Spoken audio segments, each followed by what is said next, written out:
Comme le physicien Bernard d'Espagna le cherche lui-même, l'un laisse-t-il une empreinte dans ce monde qui se donne à l'observation scientifique? Oui.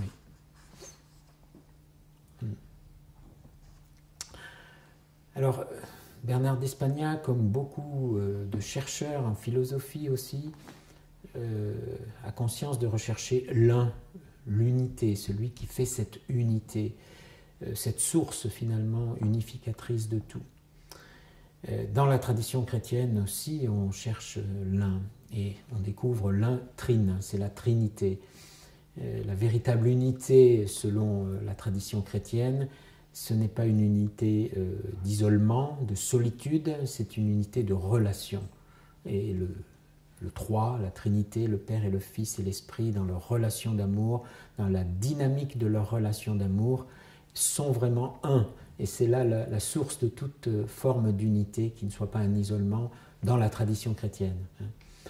Et cet un est en effet, on peut se demander, est-ce que cette unité fondamentale, elle est inatteignable à vue humaine, mais est-ce qu'elle a une trace, est-ce qu'elle laisse une empreinte dans le monde?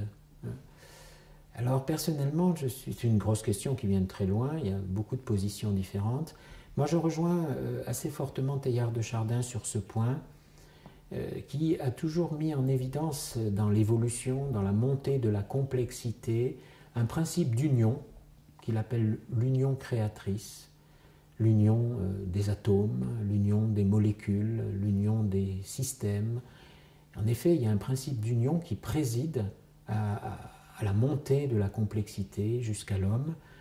Qu'est-ce qui fait l'unité du corps humain? Qu'est-ce qui fait l'unité humaine? Il y a un principe d'union à la base de tout cela. Et pour lui, et je suis très sensible à cela, c'est comme une trace de cette union créatrice de la Trinité, justement. Une union différenciatrice, il dit, ça c'est très beau. Non pas une union de type fusion, comme un monisme pourrait le penser, mais une union dans la grande diversité. Et une union non seulement dans la grande diversité, mais une union qui différencie. Et ça, je trouve très très beau. C'est-à-dire que lorsque nous essayons de construire une unité dans une vie humaine avec d'autres, on pourrait dire, je veux voir qu'une seule tête. Eh bien non, ça c'est pas la forme d'union telle que la Trinité créatrice nous la propose. C'est une union qui différencie, qui fait que chacun devient lui-même par cette union, et non pas devient l'autre ou rentre dans un mimétisme. Voyez.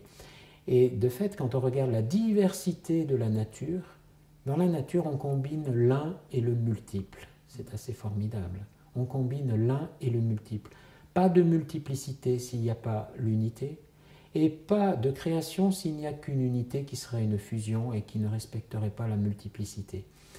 En ce sens-là, comme une trace, comme un symbole, il me semble que c'est assez symbolique de cette Trinité créatrice qui est vraiment l'union d'amour dans la grande diversité des trois personnes.